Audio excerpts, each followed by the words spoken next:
Hello, everybody. Good morning. This is Mohammad Al-Qassim, and you are on the Break It Down show, That's right. That podcast is show. what we do. Yes. Thank you so much for coming on. We have a common friend, and our friend, I guess we'll just call him Johnny Walker in this case, He a is friend Johnny of mine. Walker.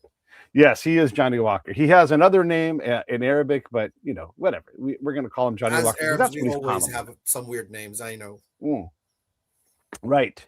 Yes. Look, so I'm glad you brought that up because one of the things I thought we might discuss for a minute or two here is the names in Arabic, and I know a lot about Iraq. So Yes, sir.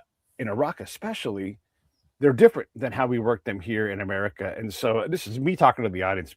Muhammad knows all this stuff, but Yes, sir. your name is often in an Arabic country. Your name is Muhammad Ali Muhammad, or whatever it's going to be, right? And you'll have the Yes, names, and it'll be a sequence. So it's yes, your sir. name, your dad's name, and then your grandfather's name, right?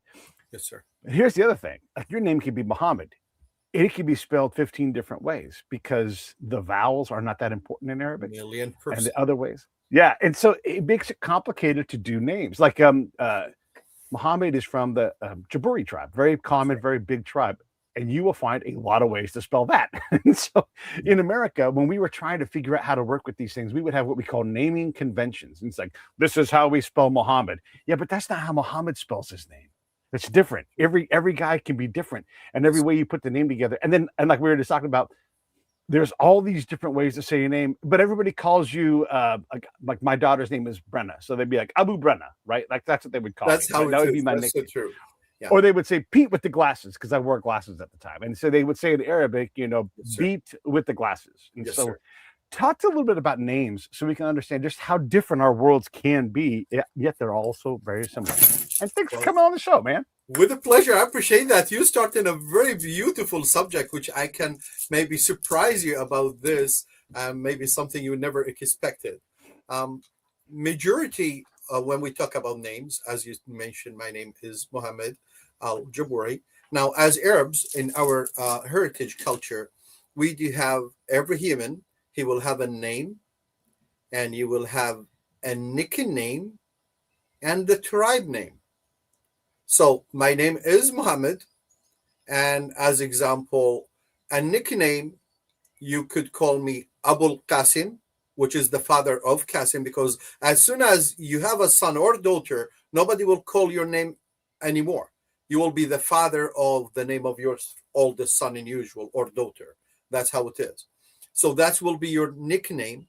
Beside to be introduce you are from which tribe or which people. So it will be like Muhammad Abul Qasim Al Jaboori. Oh, so that's Muhammad Al Jaboori, that his nickname is Abul Qasim. And when you say that, like, we share so many common names, and as Muhammad name, I do believe there is over 35 million person in the world. They Yeah, have the name Muhammad, which make it one of the most common names around the world, which always give me a hard time in any airport, by the way, but it's all good. yeah, It's part of yeah. the tax I pay over the name. Um, Majority of the name here in the East and the West, we share them. Now, I could give you the shock of your life as example, when you will know, as example, John is an Arabic name. Right. You know, all these names here come from Middle East, come from the Mediterranean world. Like John or Jonathan, the same, like they add to John. It's come from John as the mother name. And it's the name Yahya. The name Abdullah, you hear it a lot. Hey, Abdullah, or whatever, Abdullah. Abdullah is the same name as Israel. El is mean God. Yeah. Now we have Gabriel, Raphael, Israel. So Israel is kind of the slave of God, or the one who worship God the most, Right. or like committed to God the most. And it's the same we say Abdullah. Samuel, you will shocked, it's in Arabic is Samuel. Yeah. And it's a huge. Now David, Dawood, Solomon, Yeah. Sulaiman, Noah, Nuh, and it's all come from the old like Bible and things like that. But it's all come from that Mediterranean world. Even Susan is the flower Susan in Arabic. Right. So many, and always like as example, you take my name as like example. So my name is Muhammad. in English, Muhammad in Arabic. In Turkish, they say Mehmet. Right. In African language, they call you Mamamudo or something like that. And as example, Morocco, they call you Simo or like Mr. Mo, like how it is. So it is just the same name. So every one of us never choose his name. Few people have the luxury to choose their own name or rename themselves. But majority of us, we've been given names that we have no business with it, and just somebody like me paying the tax over that. Yeah. So, I'm so glad you said all those things because I would be interviewing people, yes, and sir. they would say my name is whatever it is, and then I would go and look and be like, oh god dang, that's Mohammed again. Like there's Mohammed and all these different ways to sort of Yep. get close to it, and then you have to say like wait, you're a Turkoman, and that's why your name is Mehmet instead of Mohammed, and I'm Exactly. trying to understand this, and I'm Yep. like, mind is blown all the time, and then again, we're so precious on Yep. our side saying everybody is Mohammed. And like, well, but that's not how this guy spells his name. But then they would say, this is the crazy thing, everybody. And so our system is very rigid and it's very formalized. Yes, and sir. so I would say, well, I saw the man's ID. And then the person on the American side would say, well, it's a fake ID. And I'm like, man, they're all fake. I can go get an ID right now and I can become Mohammad Al-Qassim Al-Juboori in a second. And you and I both know, like, the ID is a Western thing that, yes, there's IDs, but to make one, it's just not that big of a deal. At least back when I was there 20 years ago, 10 years ago, 15 years ago. Has that changed? Has the formalization of the government become such that if you're from east of, I don't know, Tikrit, are there any federal laws there that demand that you have a proper ID even today? Well, definitely, as any civilized country now, every country in the world, every human need to be registered. Now, this is not only about just being in the government, but also to register because there is some human rights you need to get if you want to get a treatment, medication, things like that. How they know you are the one who received the treatment, how they know you are the one who get the legal marriage, you are the one who's supposed to pay the bill for this person, or you have a loan you need to pay, things like that. So everybody now in the world, in the Mediterranean world or like the Arab world or whatever you call it, they have to have IDs and it have to be updated. And I do believe every passport and ID, I do believe maximum you have that 10 years and you have to renew it because your face features, your body change every 7 to 10 years. So you need to update it. So if a policeman stop you, he will look at this. Now, if I have a gentleman policeman stop me with my ID, he look at my driver's license. I was way younger, and he see all the gray hair, saying, double check, maybe need to give it a couple of minutes to doubt it. But especially if you lose weight or you gain in weight, and if you was, let's say, younger and with age you lost bald headed or something like that, if you grow beard and you was shaving, those things make people need to double check. So yeah, everybody need to have an ID and he need to update it because for being registered, and also as a country you need to know the population, the growth from the population, and the education level, things like that. So you need to be certified and you need to be identified as well. I understand that you need to have those things done. I also understand that when I was there, every Iraqi person I talked to had multiple IDs because they had to be someone different in each situation because it was so dangerous. And this is That's so everybody, true. Muhammad knows this. Yes, sir. If you had a shoe on, you had an ID in it. And so each shoe was like, am I going to be, who am I going to be? Right. And so this is everybody. The violence, this is just Pete talking. Muhammad's going to correct me. The violence in Iraq back during the American-Iraq War era, well, a lot of it was political violence. Yes, there was a religious aspect to it, but the Shia and the Sunni and the Kurds, it wasn't like how they worshipped Jesus or Muhammad that was the problem. It was the political power that they were struggling over. And so it went along these lines, but I wouldn't say it was this. I learned this from Iraqis, everybody. Yes, sir. It wasn't sectarian necessarily. It was political power. Think more whites and blacks as opposed to Catholics and Jews. How did I do? I do believe you mentioned it. To be honest, you nailed it in the right way. And being honest, sir, it was just a political actions. It wasn't even from Iraqi people. Sadly, I should agree with you because I wish it was better situation to say, no, sir, you was wrong, but you lived it all, you see it all. And I am one of the people who suffered that my own self. And my younger brother, just because of his name, or my cousins, they was about to be killed. Actually, my younger brother kidnapped twice, and we have to run to the police station to rescue them. And he was just like 13 years old, just for his name. Those people, after, like, they say, as we say, Baghdad fall down, um, we get sadly slaughtered under the hand of the Iranian regime. It was not the Americans' hand. Yeah. Americans have no idea, no clue what's going on here. They come to the foreign land, and not that much Iraqi people was able to speak English or fluently, so they could communicate with you, to stop you everywhere you are, to tell you, hey, sir, this is something here suspicious. We doubt this, and we need your help. Can you please help us investigate this or check this?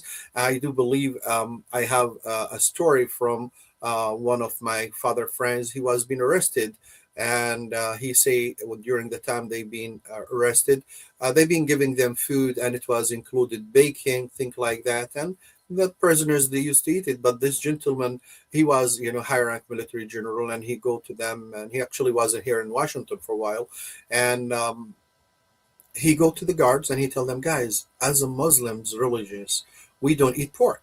And they say, we are so sorry. And since that day, they stopped giving them bacon and anything that as a Muslims we are not supposed to eat, which that was a Right. huge deal for the prisoners, because they was really having anxiety and huge anger when they know they've been forced to eat food that's been like definitely prohibited during their faith or religion.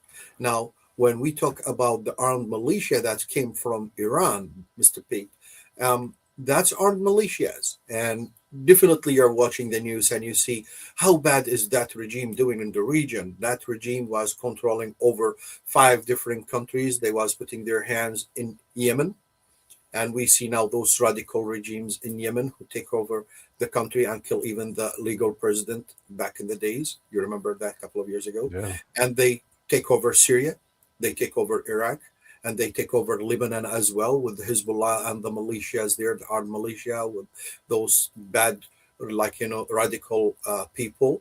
And they was also putting their hands in the Gulf area. They start going to Bahrain and Kuwait, and thank God there was some wise men in the Gulf area, like the Saudi government and some people who's allies with it, as the Gulf group. They try to immediately allies, and they stop them right away, and they send some forces and to stop the Iranian movement on their own area on the Gulf. And after that, the American government noticed, oh, wait a minute, we have a red belt here and we have red flag here, and this is cannot be done, because the armed militia in the beginning was trying to dominate the land by killing the Iraqi people. The biggest threat for Iran was the Iraqi qualified people, which till today they are target to be killed and assassinated and slaughtered under their hand. Now they start killing the military officers, the pilots, the engineers, the doctors, the professors in universities, the actors, the pointers, wherever you could go during life, nurses, till they end up killing the people who do barbershop, Right. because they want everybody to grow beard, to look like radicals or think like that. And also it was trying to do that bad view to force everybody to run away and leave the country, so they dominated by their own, like the way you see it here. So when that civil war happened, it was run. And I will ask your permission. I wish the video is in English to bring it to you. The Minister of Defense of Iraq back in the days, like I believe, like 7 years ago or 5 years ago, Mhm. his name is Abdul Qadir Al-Ubaidi, which he's kind of relative to Joe Walker. You can double check with him about his cousin that he was Minister of Defense, and he was in TV show, and he was talking fully legally and freely about the radical people who used to come with their suicide bills and killing themselves in the bazaars and market, and against the troops and the international troops and Iraqi civilian people and American army. They used to come from 5 different places. 3 of them was located in Syria, and 2 was located in Iran. And the Minister of Defense, he said we was having full knowledge about it, full access of the information. We have videos for their, like, camps and where they get the training. So when we arrest somebody, tell them, where did you get your training? And, like, camp number 1 or 2 or 3 or 4 or 5, is it in Syria or Tehran or Iran, as example? And do you used to eat there? This should be sleeping rooms. So those people release all these bad people, which they was part of the the special forces of the Iranian, like, intelligence service, and, like, the special guards for the Iranian government, to do that civilian war. And after they take this level A, level B was attacking the international troops and the American armies. And when the red flag showed there, Americans noticed, those people that we was thinking they are allies, they are not allies anymore, and they're actually the enemy who was just trying to get an advantage of me, taking away their best enemy from their way. So that's how was it during the Civil War. So as people, Iraqi people, that's true, Mr. Pate. I do believe they have a couple of IDs, and you might believe it or no, me in person, my dad, God bless his soul, we lost him around 11 years ago, which he was another military high rank military man, and we couldn't sleep in a home for 2 nights, right, after, like, in the row. We have to change places because those militias will come to kill, kidnap, and torture us for no reason, just because my dad fight against Iran during that time. So we lived it all, and it's ugly truth. But I do believe to heal from what we go through, we have to announce what is the problem, and we put the hand on it, and you find the injured, and you stop the bleeding after that. That's how it is. There's a lot of ways we can have this conversation. I appreciate you helping us understand it, because these things are complex, everybody. And just to explain it this way, to live it and see it, man, even then it's even complicated. I recall, like, we'd sit in a room with a bunch of sheikhs, right? And so everybody watching. I used to be a spy. And so I would go out and I would try to help the Americans and the American partners, the Iraqis in this case, try to figure out what was going on. And so my interpreter would look and he'd say, the Shia just showed up. And I would look and I would just see a bunch of Iraqi guys. Maybe they are in their sheikh robes. Yep. Maybe they're in their Western clothes. And I'd be like, but they don't look different than the other guys that you said were, the Sunni. And he's like, well, don't you see their collars? And it was the collar of the shirt, the small details. And I'm like, so are these guys going to be upset? Like, no, these are businessmen. They're okay. And I'm like, oh my God, I'll never learn all this, right? It's so complicated. And I wanted to bring this back in too. So because all these things seem simple if you're on the outside looking in. When you say, I'm from the Jaboori tribe or Delaim or whatever it is, there's a message in that, everybody. Like, if I forget the name of the tribes, but the tribes that were dominant in Talafar, there was one of like, those are all thieves and smugglers, because that was their trade. And so when they said whatever tribe name, like, and there would be an instant belief about that person, true or not, because of the tribe that they were in. So for sure, I've heard positive and negative things about Jaboori. I've heard positive and negative things about all the tribes. And so all of this shows up when you show up in the room. If you're Iraqi talking to other Iraqis, there's already this, you're this, you're this, you're this, you're this. And then you should see how Iraqis talk to each other. To say that it's excited, boy, oh boy. I would watch these guys talk, and they would be arms waving, very passionate, all these kind of motions. And occasionally I would be like, are they going to come to blows? And my interpreter's like, no, they are friends. I agree with you. This is such a complicated situation. One more note, and then I'm going to shut up. Yes, sir. Other times I would see a man smack another man, and I'd be like, and my interpreter like, this is okay. They are negotiating. Oh my God, what kind of negotiating is that? Oh my gosh. Slap somebody in the face in public and say we're negotiating? Yeah. Oh my God, this is not civilian at all. No, right. But this is also a time of war. And so there was, a little more down. But again, it's a complex place, right? And so we want these things. I guess I'll say one more thing. We want these things to be calm and stable, but it's Iraq. It's not like that, at least in this time when I was there. The other thing that would happen is we would have a bunch of aid come to an area, right? And so we were going to give loans for small businesses, or we were going to help the farmers.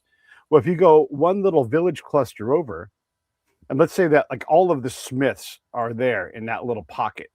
And then all of the Millers are over here. And they're like, see, those guys there get everything. And we get nothing.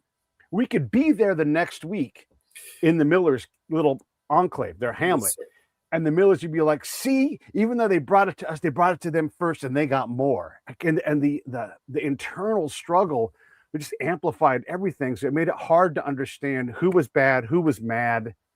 But everybody agreed. Sunni, Shia, every Iraqi agreed. Too much Iranian influence. All right, now I'm going to shut up and let you talk.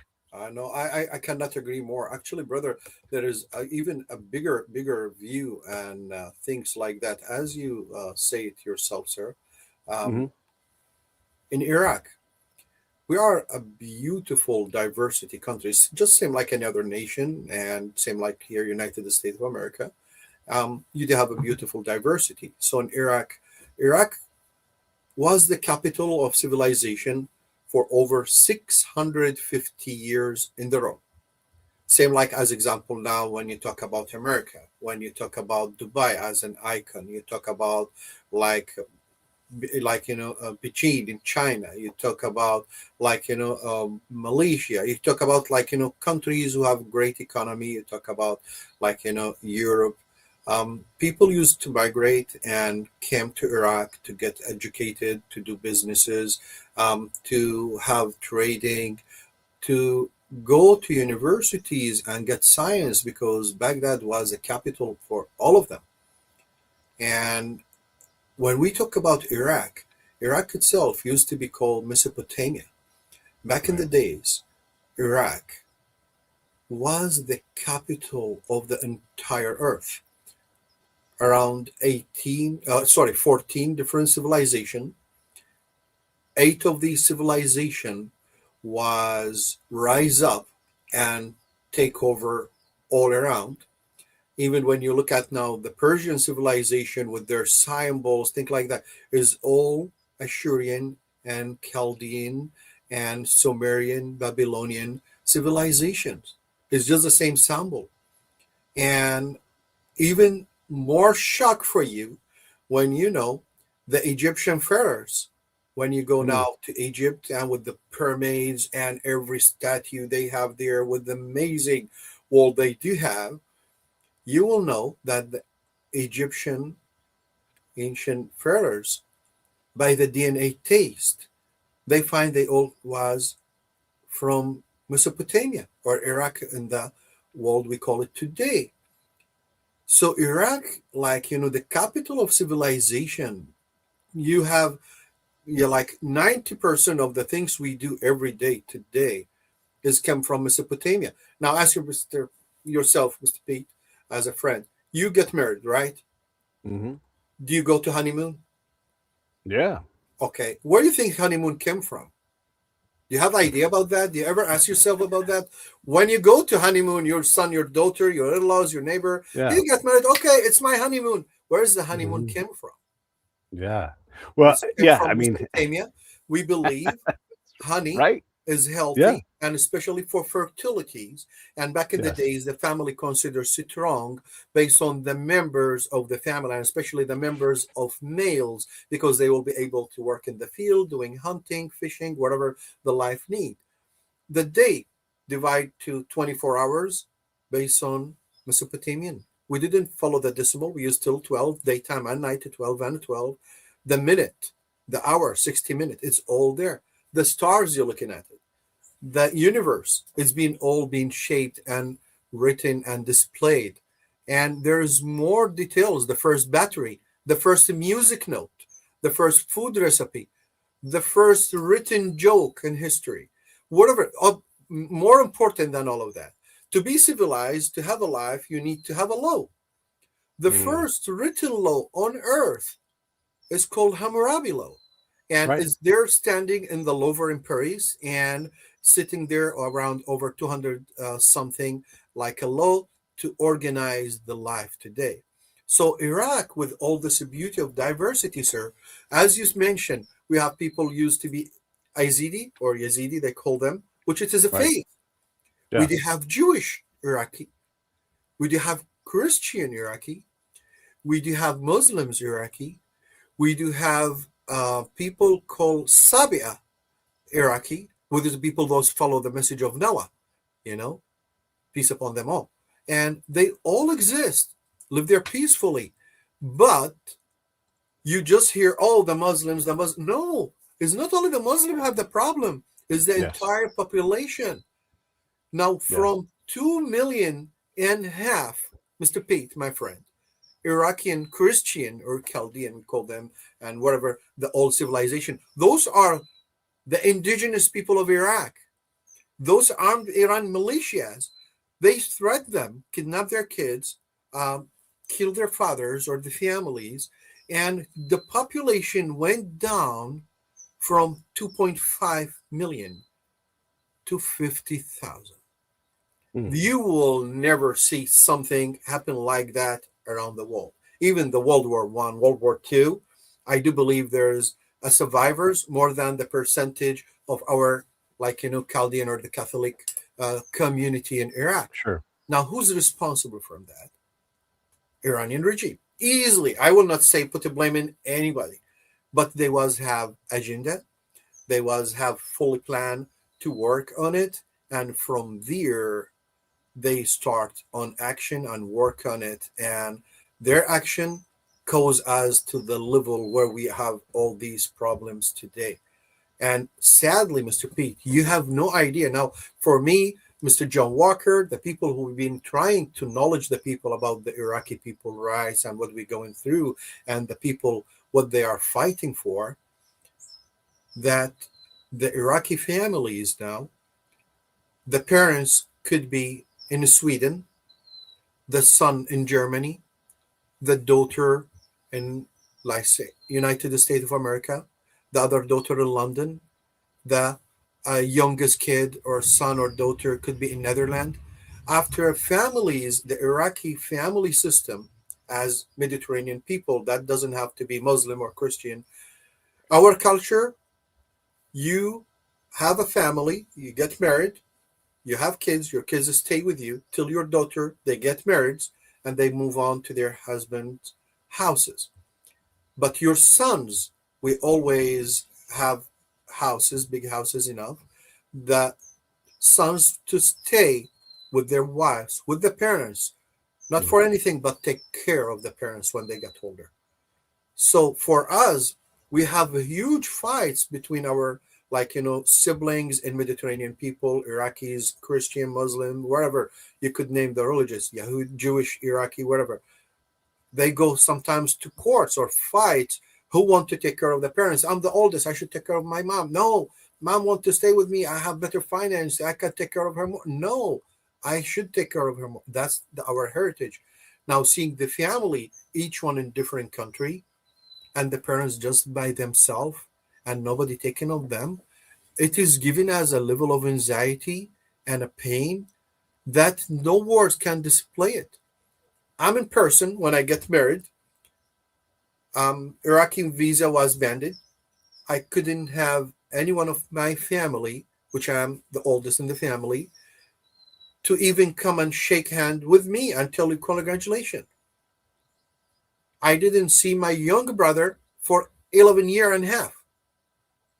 And we have nothing to do. We have no problems, nothing. It's just the life. This is the world life, that's we pay the tax over that. It's like a war zone. And thank God you here in the United States and America and everyone in the world. May God keep the peace everywhere. We don't want anybody go through what we go through because nobody know that pain more than the survivors themselves. Nobody could appreciate the life more than the person who was near from being died. So we understand that suffering. And you see it all, brother. You've been lived it all, and you've seen how hard it is when you see your brothers in army or your people in the field, when you get just a terrorist and to shred those men to pieces and you go back safe, but you have left part of you there with your friends. So we lived it all and we're paying the tax over that. So yeah, that Iranian regime and the problems we do have at the Sunni and the Shia and Iraqi people, but it wasn't only Sunni and Shia, brother.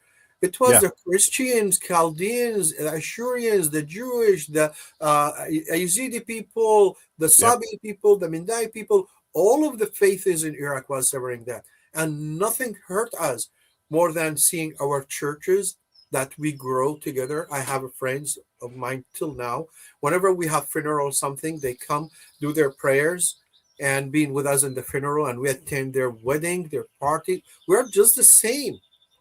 And something you might not expect. I probably you know about that. Now, every tribe in Iraq, majority of the tribe, they do have Sunni and Shia. As Al-Jaboori, you will find part of the family is Shia, and some of them is Sunni. So Yeah. who's gonna kill who? I'm gonna kill my cousin. I cannot do that. But it is some bad arm, like hands putting their own agendas that all come from Iran and the radical people like that, which it is something we have to go through. So hopefully we will never let that repeat it to anybody else.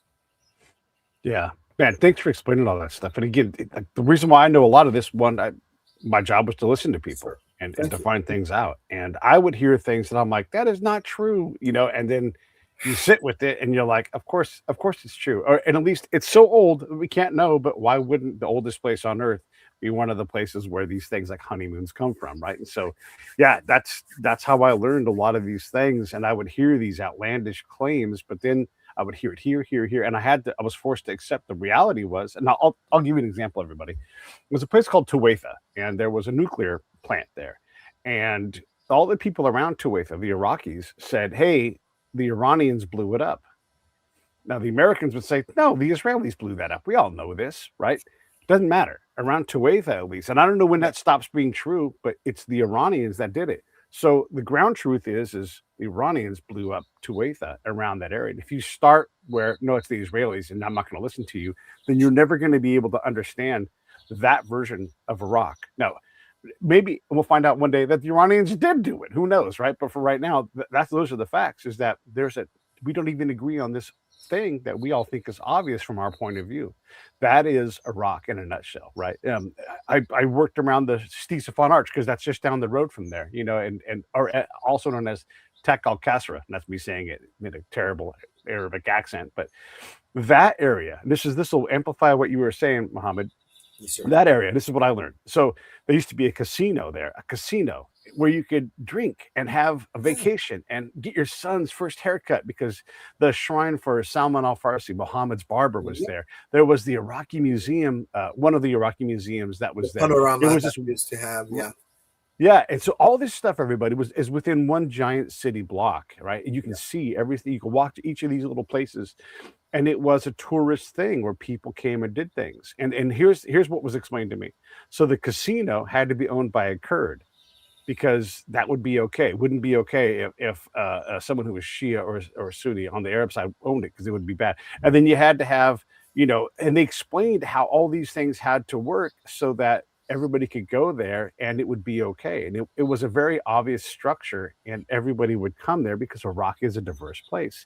Sure. And then people from all over the world would come to get their son's first haircut because they wanted to be by the shrine. All these things worked where people were working together, but there was a lot of Iranian influence in this area. So people were afraid to stand up and say anything because they didn't know who was allied with the Iranians. And that little area was like a very conflicted area because there was a lot of Sunni and Shia mixed together in the same area. And so a lot of things that weren't political at all, they were vendettas that were happening there, right? And so when we understand these things, these different areas, you see the wonderful, beautiful, and the Tigris runs right by there, right? You see all this beauty, all these farmers. Farmers are the same everywhere. They're the same kind of people. That's what they do. But when you make it too simple, you miss all the things that are going on. You miss the beauty, you miss the complexity, and you miss the fear that something's happening. The farmers, and I'll shut up here in a second, the farmers over and over again, all over the place in that little part of Iraq would say, the Iranians are coming in and they're crushing the prices of tomatoes. And so I don't make any money on tomatoes. So Iran is fighting not just this religious fight, but also this economic agricultural fight. Meanwhile, the Americans are like, why don't you grow tomatoes? And so the farmers can't even take us seriously because we have no idea what their problem was. And so, and I'm just giving you one tiny example of what this looks like. And then you have to sort out in your American brain, is this even true? Is this, it doesn't matter. This is what these farmers are saying. So we come in to help these farmers. I'm talking to the farmers every day. The State Department is saying, hey, we've helped these farmers. And I'm like, the fuck if you have. These guys don't respect us because we don't respect them. So anyhow, there's a lot of this miscommunication. And I want to get this back to what you're working on with your party and trying to get Iraq to be better. So feel free to talk about that. Let me let you say something in response to that, but then I want to get to the work you're doing now. Sure. Now, as we discussed earlier, Iran target wasn't only the politician life in Iraq; they was targeting every single part of Iraq. Now, you will get surprised when I tell you after 2003, everything you could think of, let's say military equipments, military supplies. You know, after 2003, Iraqi army being dismissed, and there is thousands of military equipments, and there's so many units being just left behind, things like that. Who do you think collect all of that? Where did that disappear? You never, Yeah. you've been there, but I know you have the answer, but others, they have no idea. It's all Right, being yeah. taken publicly, shipped to Iran. The Iraqi government cars all being taken to Iran.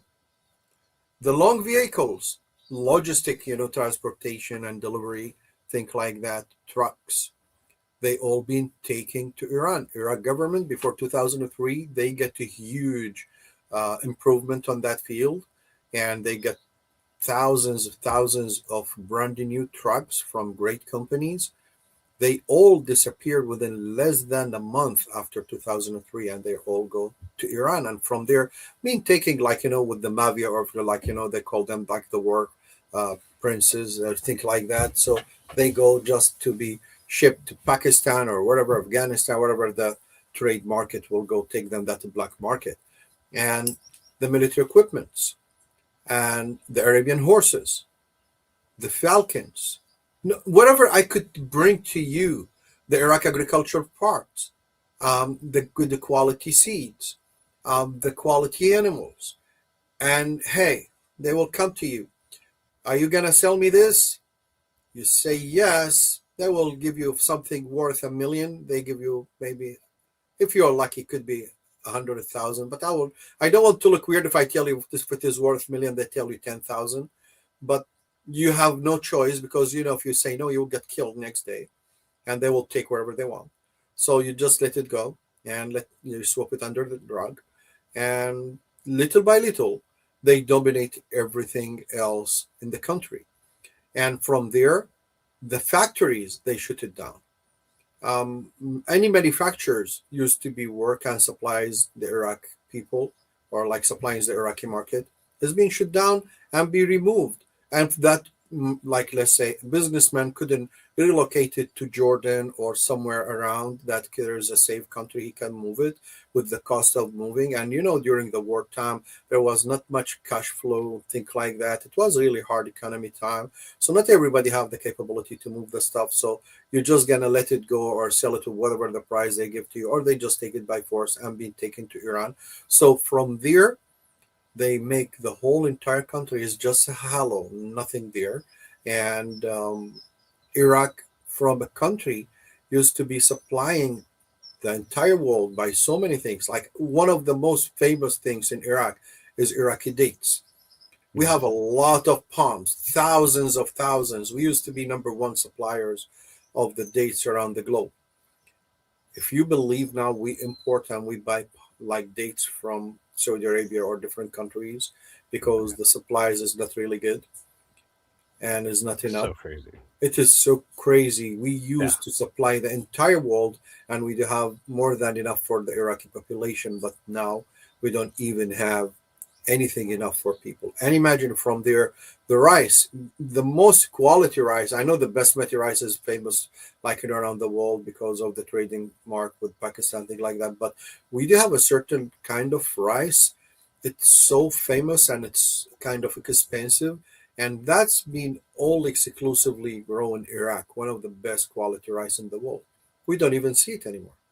We cannot even have places to take care of that because it need extra water. And now the Iranian government shut down every water fall for us and thing. And Iraq has been facing a huge water problem from the country Mesopotamia, the country between the land between the two rivers. We do have around 19 sub river that's been supplying Tigris and Euphrates. Now they almost been shut down, and we do have so many canals. Thing is always almost dried, and Tigris itself, Euphrates, is about to be cross walking in certain areas. After that, two giant rivers is like the Potomac River in DC or Maryland, Virginia, and it's same like any big river you do have in the United States. And you could imagine that's a huge river that it is always threatening you with a flood. You can cross it walking, and could think about the agriculture field, the fishing, think like that, and everything connect with that, the farming, agriculture part like that. So yeah, we cannot grow tomato because we don't have water, and we don't have even the capability to take care of it. Now you need to treat the the agriculture field, whatever it is, tomato, carrots, cucumber. You need to get it some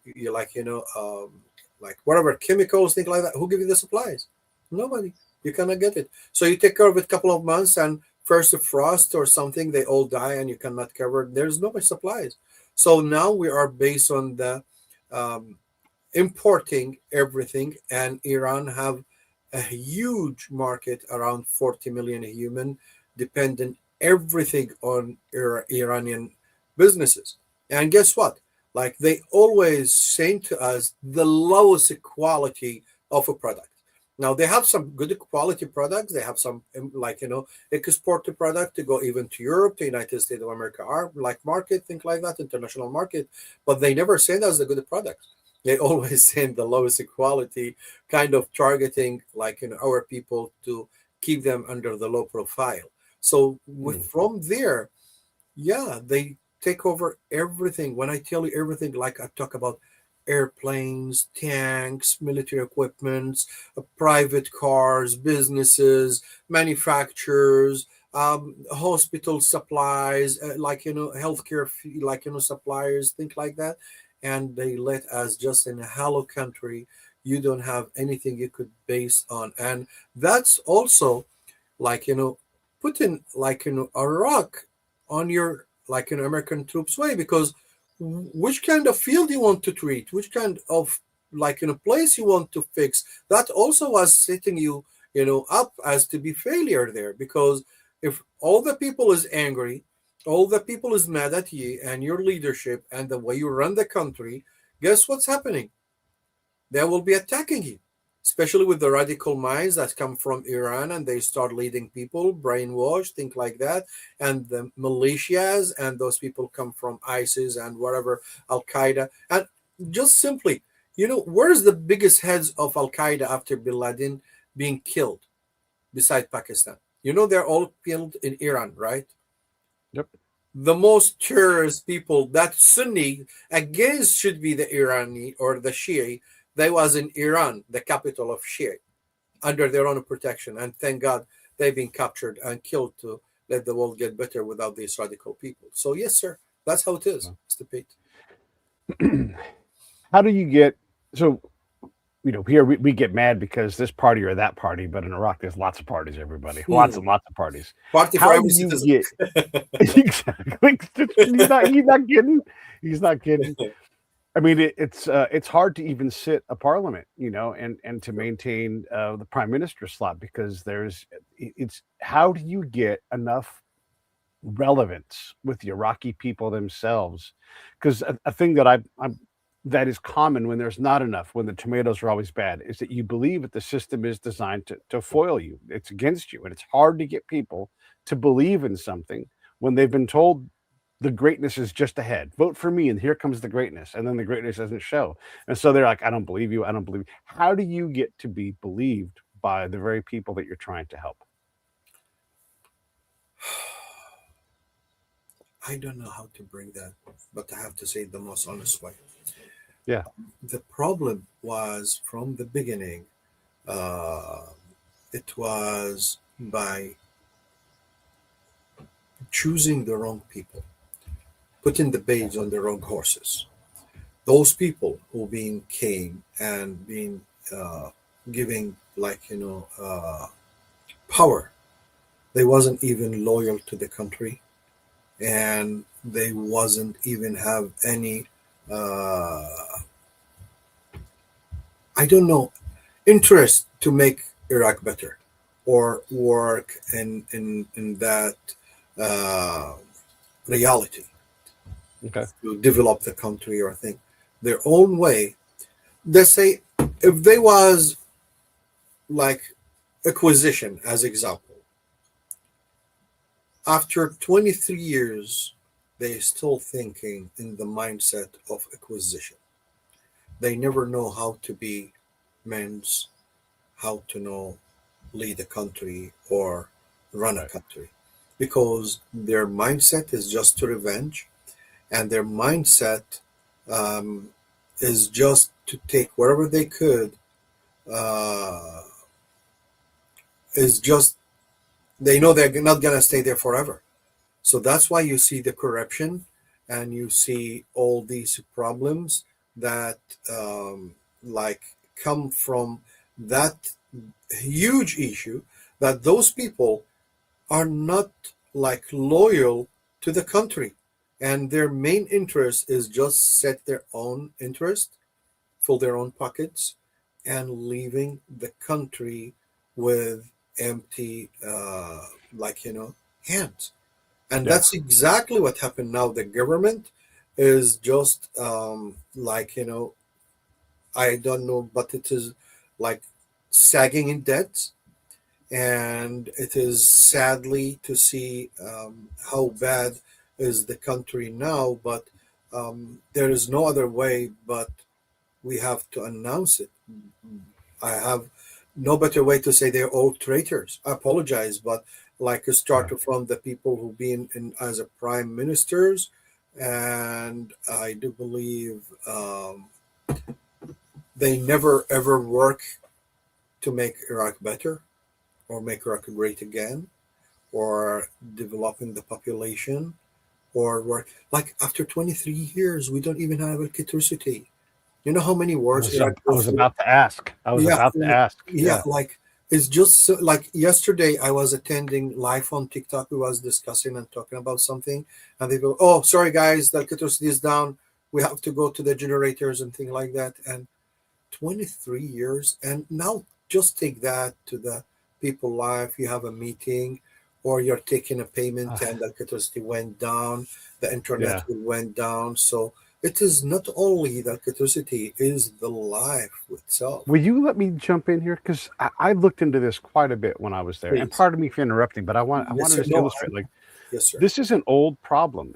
And so we were there trying to help. And I would talk to people every day. I've talked to Yes, sir. thousands of Iraqis. And my interpreter and I figured out like these strategies on how to talk to people because he was hearing the same things. And so we would say, what's the smallest problem that we could solve today? Like, how can we help you and the mayor and whoever and just fix one small problem? And they would say, and look, I know a little bit of Arabic, right? And so they'd go, Maku Bai, Maku Karaba, which is like bad water, bad electricity. And then I'd be like, Maku Mai, Maku Kat. And I would pantomime them and say it. And then my interpreter would say, like, we hear this every day. We can't help you with that here. All we can help you with small things, but I still wanted to understand about electricity and water. And so these people would be being driven insane. I'm being literal here, everybody. Insane because like I don't know when the electricity is going to go on, so I can't run my business properly. I can't get and I can't. And it was all due to bad water, bad electricity, all these simple things. And this farmer said the most brilliant thing to me. One of the most important things I learned the entire time. He said, I've seen you guys around here before. You're good people, so I'll talk to you straight up. I'll be very honest with you. I don't know why you guys didn't build. He's talking about the Americans, a high tension line throughout the grid, all throughout. All we do is fight, and I'll show you guys a picture of what Iraqi electricity looked like back then. I'm sure it's the same today. It was all independent. Everybody was just stealing it from one another, cutting each other's lines. It was driving people insane. If we shut off the power here, or in DC, and you didn't know when it was going to be on or for how long. It would drive us insane, and we would start shooting each other. That's how this went. So this farmer says to me, I can light the dirt in my backyard on fire. There's so much oil in the ground. And he wasn't joking. And he was being serious. But we can't reliably get electricity. How in the world are we ever going to stabilize this country? You guys have failed. You put it on us. And he was right. Like, we came and we could have done something about that. And I was hoping that you were going to tell me that electricity was more reliable now, and that the water, not only clean water, but also what to do with the sewer water, right? How do you move water cleanly? This is what modern countries have to have. And when you don't have it, the population is going to go bananas, everybody. Like, it's elemental. I had to say that. I appreciate you let me talk, Mohammed, but this is an old problem that should have been dealt with, and America has for sure failed, but also the Iraqis around I don't know what to do about that. I opened my phone. I searched, tried to show you video, but I back up on it because it's really sad just to let you see it, and it is embarrassing to me to show civilized people how we are as a civilized country, with thousands of years of civilization, and we have a huge problem on having a pure water to drink, to go to houses. Now, every human need water to survive. You will have, yes, sir. That's one of the very easy thing. That's just because of the generators. Those people, each wire of these will take it to different house, and you will have like 2 amperes or 4 amperes based on how much you want to pay per month. And with that, you will have only a couple of lights, or maximum you could have a fan during summer, something like that. Based And on then how your much. neighbor comes and cuts it because he's mad at you. Exactly. Oh yeah, 100%. And also because, there's thousands of accidents because of that wires. Wire getting cut and falling somebody and things like that, or some cheap quality wires get heated and then get disconnected. Yeah. Huge Right. problems because of that, and nobody will do anything over that. Nobody will gonna solve it. And when we talk about the problem of the electricity, they will never solve it because it's a business for the government. The people who run the country or run the show, they are giving those people who have the diesels and the generators percentage of the diesel per month, which that's another fraud and another corruption. And then they let them run those generators to supply it, and they get part of the money. And those militias now, who is kind of, let's say, running the country, let's say in your block, you have this generator supplying the block. Okay, I will gonna get you the gas, I will gonna get you this, and you're gonna give me $50,000 per month. You give me 30, you're in trouble. You don't give me, I'm gonna shut down your business, or I'm gonna assassin you. Yeah. So that's become a cash flow for the entire armed militia around the country, because those bad regime in Iraqi government, those people have zero quality as running a country or how to lead their followers. So they just make a tree. He's the leader, somebody is under, and okay, you go run the things your way. I give you this area to control, and you go and run it your way and run the show the way you do. And from there, those people start their own show with their own power on the ground and start going to every supermarket, every business. Actually, you might surprise, Mr. Pate. I will tell you something funny, like a truly funny, hilarious like hell. Do you know there is some nightclubs in Baghdad, and there's whatever belly dancers, things like that, Yeah. drinks, alcohol, liquors, whatever you want to get, right? Do you know who offered the protection for them? Do you have idea? Did anybody tell you, John Walker, maybe tell you about that ever? You're gonna have to tell me. I don't know that Okay. specific thing, but I know I went all around Karada Sure. and saw nightclubs everywhere, and I Yeah. always wondered kind of Thank how you. does that It's thing. around Karada, that area. No, Yeah. Okay. no. Those people who giving them the protection is the radical mullahs and regime. And I don't know, maybe probably one of the guys that I don't know, probably you hear his name called Ammar al-Hakim or whatever like that. He was part of the government. His father was Abdulaziz al-Hakim. His uncle was Muhammad Bakr Hakim. Those radical Shia people used to be in Iran, and they used to be with the Iran, forces against the Iraq army and doing operations and attacking the Iraqi army like that. So those for us, don't take me wrong, as all Iraqi people, those are traitors. Who are gonna kill your army? Like let's say, to bring it to you, you're an American, and whatever you have disagreement with the government, are you gonna attack American army? Impossible. That's your army. That's your people. Yeah. That's your own power. You will not hurt anybody carrying your own flag and defending your country and giving his life to protect you. He have an oath Right. for that. So those people used to do that, and those people get the power. And even if they are radical and mullahs and they have that whatever term above their heads and think like that, but they are the one who collect the money from those women's, and they are the belly dancer, think like that. Then they offer dances and some extra things, like you have maybe idea.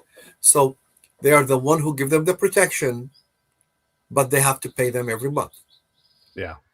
You don't pay them, and I do believe a couple of years ago it was an operation. They do it. I do believe it's in Karada as well, as since Karada. I do believe 5 years ago or something like that. There was an apartment where those belly dancers, think like that, they live as a groups in it, think like that. They didn't pay the money, and they just go up. I do believe there was 26 women or something like that. You could find it on YouTube. Let John Walker find it to you. And they go slaughter them all with cold hands.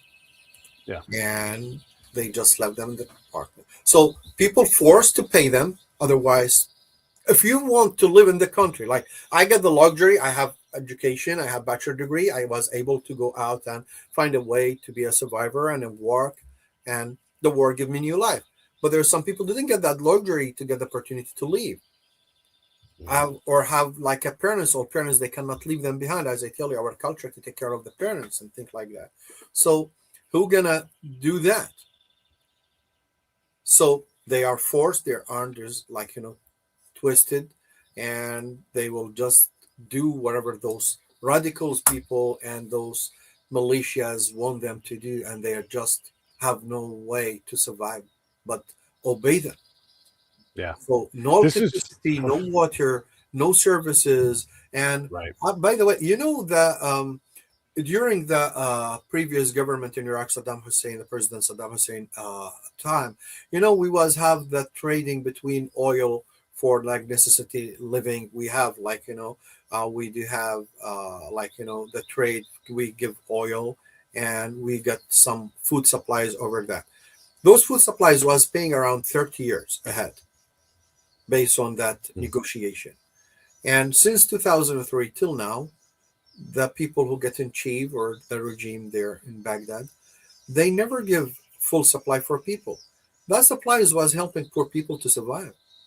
Now, without these supplies, it's a truly hard time. And 4 months, 5 months, they don't receive anything, and they receive sometimes very low quality thing, and they cannot even be food or given even food to animals. And that's how they are running the show. They are just for us, we know. In fact, they are just revenging because those people, they are Iranian allies, and they consider Iraq as an enemy. And actually, one of the ministers, that's a very good example. I'm happy I remember that. One of the ministers in Iraq, which he was a minister since 2003, brother, Mr. Pete, till today, He's in government. He's in power. He been minister in multiple different, positions. And there is a videos. Let John Walker also show it to you. He's as a soldier with the Iranian army, and he have an interview with Iranian journalist or something. He say we are moving from point A to point B because of the enemy is moving out to that side. The enemy was Iraq. Mhm. That person that he say the enemy is moving there, we are moving, rallying with the Iranian to fight against the Iraq people, the Iraq army, and he called as the enemies. He's in chief, he's in power, he's a minister since 2003 till 2026. He's in power, he's there, he's a VIP and fully protected. It is, man, the things you're saying, and it's sad. It breaks my heart because Iraq is such a wonderful place with such beautiful people. But yeah, it's just so stuck. And I hope that you're able to figure this out because it's not easy. And I just want everybody to understand, like when he talks about the danger involved, when I was there, when I was working, I would try to find out when an Iraqi would go to the police to get help. Oh, And I'm in and they never, wouldn't. They would say, never. I would go to my brother. Your brother's not here. I would go to my cousin. Yeah, My cousin's not here. Well, then I would fight alone. that's Like, it. yeah, but what about the police? And then they would laugh in my face. And I would say, oh, and here's the thing is I knew what the answer would be because I'd asked everybody. So I'd write down, then he laughed in my face because he was never going to go to the police because they didn't trust him. One guy pointed, he's like, that dead guy's been in the gutter for a week. We won't talk to him. We don't talk to the police. They don't come out. They don't care about us. That's the message. The dead guy in the gutter. And he pointed, there was a dead dude there. So Brother, these you're just like touching a bad injuries inside me. You say the police, okay? yeah, Let me talk about you, police. Police run by who? The Minister of right. Interior, right? No, Yep. Minister of Interior, right? Which that ministry was in charge of Iraqi people's safety. Now, during the guy called Nouri al-Maliki, you probably know that name, Mhm. which he's the Yeah. father of ISIS, the founder of the Spiker, slaughter, crime, and things like that. He should Yeah. be honestly taken to the trial and taking facing the law as a criminal. But let me tell you, he got 8 years of leading, being a prime minister in Iraq. During Right. his time, the Minister of Interior, a gentleman, was called Bayan Jabr Al-Zubaydi. I don't know if you ever remember that name. That gentleman, he was famous in all Iraq. Now, don't take my words. Ask John Walker or ask different friends.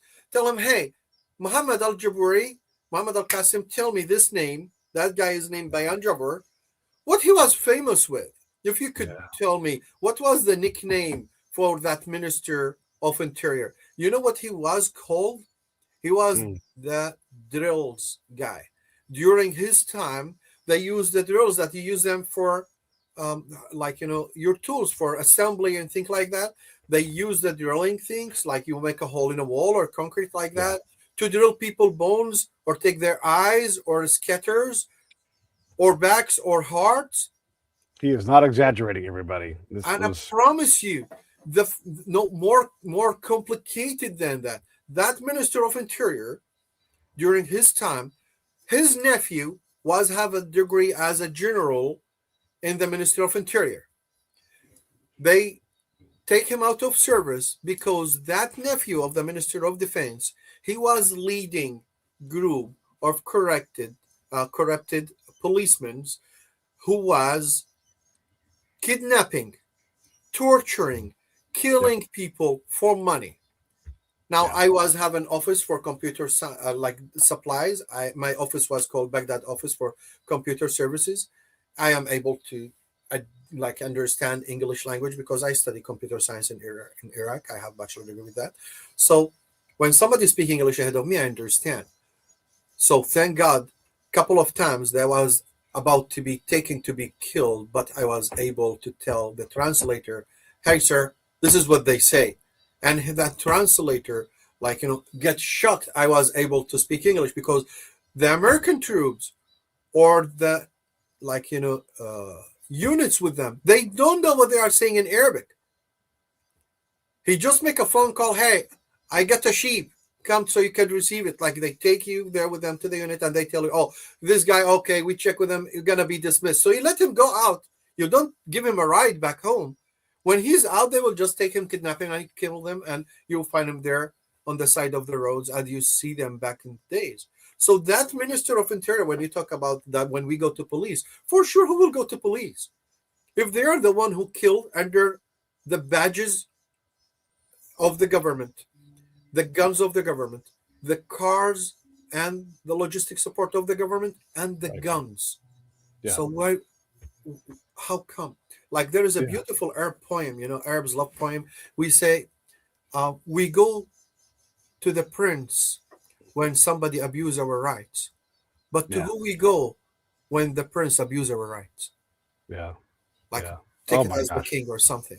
Like if the one you go to the court or to the law, like system to make sure you get your rights back, but if the law enforcement corrupted and will gonna hurt you and kill you and torture you, or kidnapping your daughter from she's coming back from school, or your wife back from work, or your son where he's come back from school, you're just gonna keep your mouth shut and you will do nothing. Just obey what they want you to do. That's how sad it is, brother. The political part of it too, and I don't know if this is still true because it was a lot more roughhousing when I was there, but sure. Out there in Madain is a farm district within I know where it is. The Baghdad state, right? Yes, sir. And you go there before you go there. There is a big roundabout there. Exactly. I know where you're talking about. So when I was there, I was talking to the locals, and everybody was running for office to get into parliament. And this is like everybody's like the House Representatives. Okay, so one guy was running, and we're talking about this. So I'm talking to the sheikhs and the Americans. And they're like, there's a problem because Bob, we'll say that's the guy's name. Bob wants to go. We don't want Bob to get elected to parliament, right?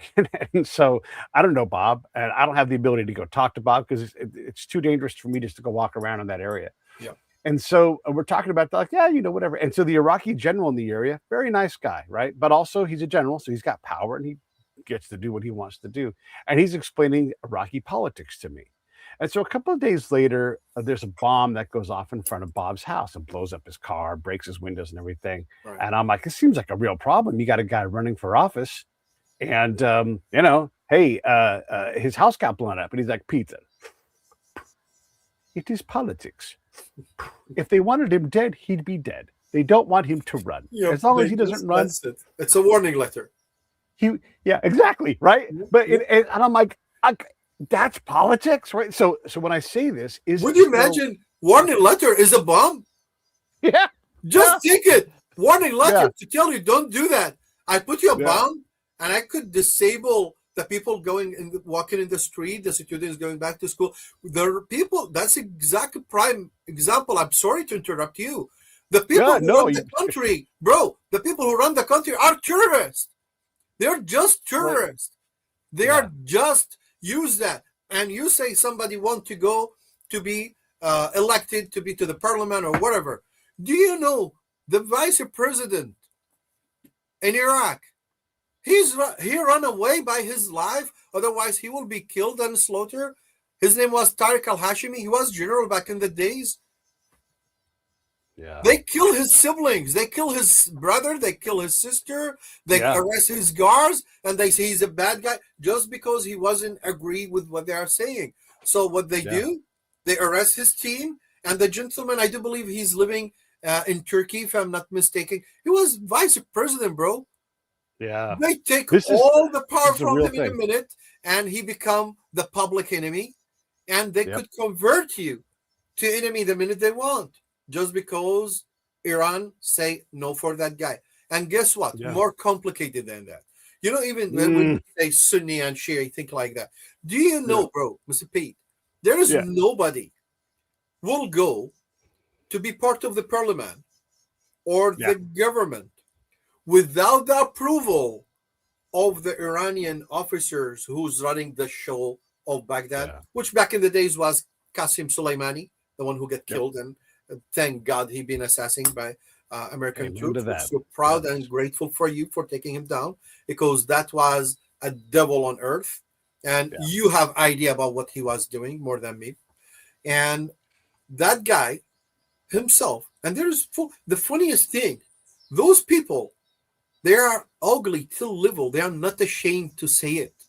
They say, oh, I took Mr. X with me, and I took him myself to sit with Qasem Soleimani, so we put him in the government. And that was the guy who ran the parliament, as example. And now he's considered one of the Iraqi icons and things like that. So just imagine that Iranian officers, that chief in command, that he is in charge of running the Iraqi file. So you cannot put a minister or a manager or principal in a school without his approval. So which government, which election, which parliament are we talking about? Yeah. By the way, Constitution, they write it down to a way to make some people benefit from that, to keep us running in the same circle. And I was even discussing this with, trying to discuss about this also with some of the congressmen, because we need to bring this to the table. The problem is start from the problems on the wrong writing on some of the notes of the Constitution need to be correct, need to be updated. And even before 2003, who was have a Constitution? There was nothing wrong with it. Now you come with something good, okay, that's good. But that's thing you get me a suit is too big for me. I cannot wear it, bro. You cannot force me to wear it, and you want me to look good and handsome. It's not my size, bro. The shirt is too wide, the suit is too tight. It cannot be look good. You need to get something applicable for you. So from there, that's how it is. It's so frustrating to hear, and there's so many different needs, but you can't be so safe. Sorry, it is so deep. No, but I'm glad you're talking about this, because these are the problems that we experienced then. So you can't go to the police because they're infested with people that are going in the direction. By the way, in the story of Bob dropped out of the race. And the last time I heard about Bob, he was alive, and they left him alone because he didn't run, right?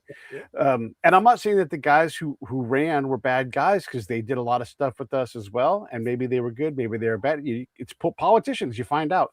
But it's very hard to do this. So how do you build a coalition so you can amass power, but also clean out the Iranian influence if you can't rely on the Ministry of Interior, you can't rely on this person? I mean, there were so many problems there. How do you sort that, Mohammed? How do you sort that out? We are just running the same circle, brother. Who's before, the chicken or the egg? Yeah. Just like that. That's why since 23 years we are suffering from the same thing. And honestly, to be truth have to be said, we will never stand up or raise again without taking off this corrupted people and those people who are loyal to Iran. We have no problem with everybody. We have no problem with anybody. But those people take the country to truly the lowest level Iraq have go through in history. During the time all nations raise up around us. During the time all the nations around us. Look at Dubai, look at Saudi Arabia, look at Kuwait, look at Bahrain, look at Qatar, look at the countries around us. Look at Jordan. Now I'm not talking about war zone. Wherever Iran put her hands, you find nothing but blood and truly, I will say, conflict zones like Iraq, Syria, Lebanon, Yemen, things like that. And Iran itself now, you could see what they are going through. Like, no matter what you do, bad things was, I don't know, what goes around comes around, So, I want to ask you about that, because when we have you have the ability. Okay, there's two things I want to ask you. I'm going to start with Iran. So Iran right now is teetering, and we'll see what happens next. But the thing I know about Iran in general, or any country that gets the better of Iraq in that area, they're not going to get their foot off of Iraq's neck. They want you guys to stay, because if Iraq was left to Iraq's devices, you guys have all the money, you can feed that whole part of the world. There's so much potential there. So Iran doesn't want you to thrive. And I would imagine whoever takes over next is not going to want to be like, oh, let's give all this power up. They have control over a lot of Iraq. Right. So Does it matter if the next regime is more Western aligned or is less theocratic? Does that matter at all? No, brother. We have Yeah. no problem. Whoever could come. Anybody could be loyal to the country. Trade me. And Yeah. that's how it is. Like, No, I mean the Iranian regime, the next one, if yes. it does topple, are they going to work better with Iraq, the next regime, or will they continue to be dominant over Iraq whenever possible? That's what I'm asking. Oh, sure. Now, for us, first of all, talking about Iran, John Walker yesterday himself, he was saying in a live show on TikTok, he was saying if the Americans make an operation to take the Iranian regime down, I will volunteer to work for free to take that regime down. I'm the first volunteer man. That's what he said himself yesterday, which I'm proud of him to say that because Sure. we do all say the same.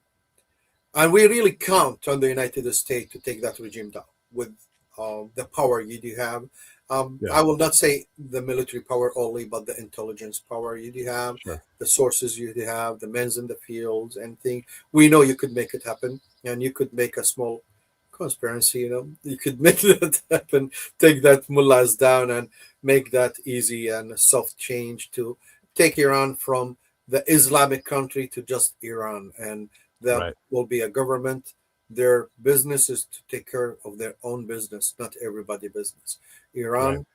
become a truly like an octopus, have their bad arms and everywhere.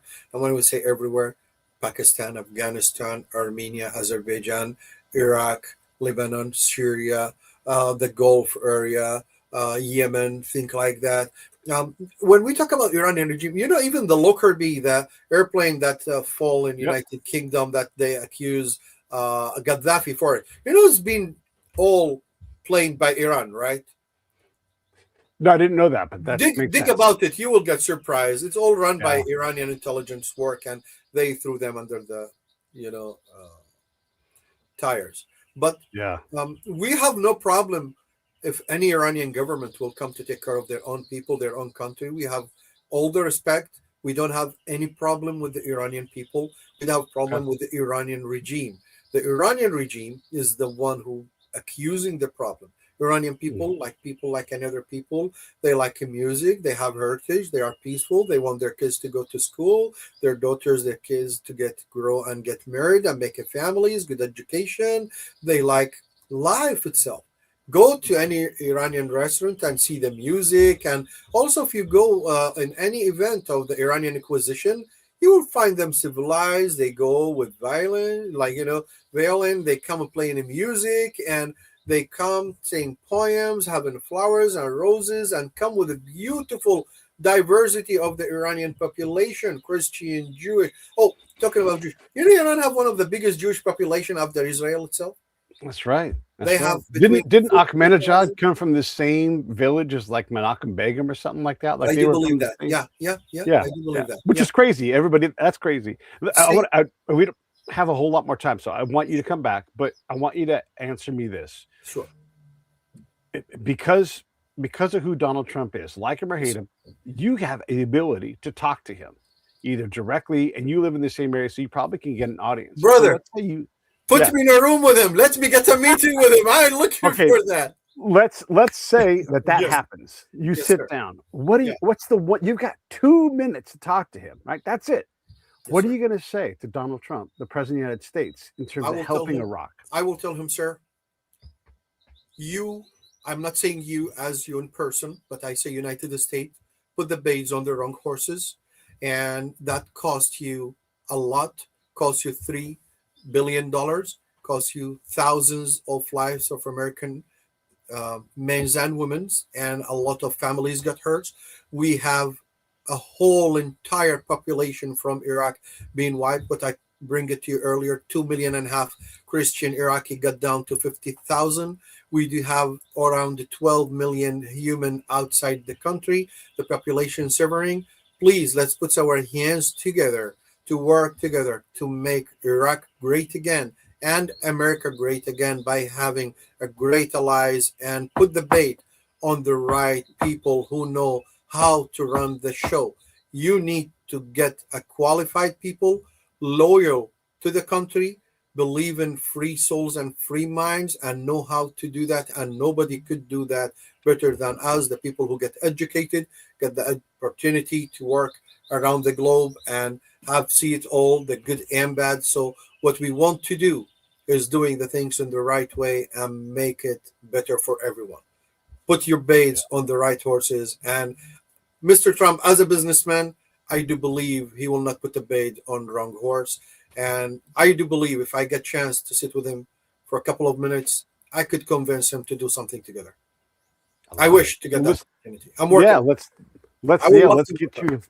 I'd love to see that, man. I love Iraq, and I'd love to be able to go back and see Help me those with that, places. and I'm gonna do it. Yeah, yeah. Yes, And sir. we'll go down there by the river and get some sandwich Moscow at what's that place Oh called my right gosh. there on? Oh yeah. Yeah. The Yeah, masgouf and the Iraqi bread with it. Oh my gosh. yeah. Oh, and then It's the become a lamb dream from for us. Mesopotamia. Yes, Yes, it sir. was all Yes, sir. And by the wonderful. way, you know that masgouf is the same way we cook it for 6,000 years. It's the same Well, that's recipe. because you got it right. That's how it is. Yes, What sir. is that restaurant called? That famous restaurant right there on the Tigris in Baghdad. What's that place called? It's the Uh, most on, famous place. on the street called Abu Nuwas. Yeah, yeah, yeah, yeah, yeah, yeah. Well, you Abunuwas, have yeah, to know I left Iraq since 2005, so yeah, probably something you see it I didn't see, but there was yeah. so many. There is a famous restaurant doing It masgouf was it was called that Abu Mahad. Nuwas place. That's what it was. Yeah, Yeah, yeah. I yeah, I will. Sorry, I will not remember that. I don't remember. Yeah, It's okay. It's okay. It's okay. yes, sir. Yeah, it's a famous place. I don't remember either. I think they called it Abu Nuwas, but that could be It wrong is too. Abu Nuwas, the name of the street. The Yeah, street, yeah, yeah. and Abu Nuwas is a person. Abu Nuwas is a name Right, of a man. Yeah, right. yeah. Yeah. So they Either named the way, street of that a guy who was fighter. It is a base one of the Arabian I have gang. a picture of where we were. I'll send you the picture I later on. appreciate that. Come back and help us understand Iraq better, and help us to help you get the influence that you need to try to do the right things. So many of these problems we've seen them for a long time, and so I'd like Iraq to get better. And if we can help, we want to do it. Anything you want to say in closing before we wrap it up? At all, Mohammed. Whatever you want to say, the floor is Well, yours. And then everybody, I'll be back in just a few minutes with another episode. Actually, we're doing 4 episodes today. 4. So go ahead, Mohammed, and close us out. I will first of all I will say thank you for having me today. It is my pleasure to have a new friend, Mr. Pete. You are a brother. You are way above a friend. That sometimes we say, well, you earn brothers that your parents didn't get to you. You do have that say that's a brothers in army, right? So we could be brothers in working to make the world better in our way. And thanks for taking the fight to defend people far away from you, your language, your heritage, your culture. You sacrifice more than enough, and you're still taking the fights to make the world better. Thank you. I cannot truly thank you enough for being, this great brother and supporting my people, talking on half of us, and let the American people know about the suffering we go through. I wish our voice will go through you to the people in commands that will be able to listen to us and sit with us, and we can make this better. But I will say nothing is impossible for great men. Great men could make everything happen, and when the good intentions is there, I do believe God will put his willing to make it happen. So we pray for the best. I'm thanking you for all your efforts or your kindness, and thanks for having me. It is my pleasure to be on your platform. Looking forward to do it again and again with your brother. Thank you for you. Thanks for John Walker who making this happen and introduced me to a greater brother like you. Thank you. All right, everybody. We'll see you in a little bit.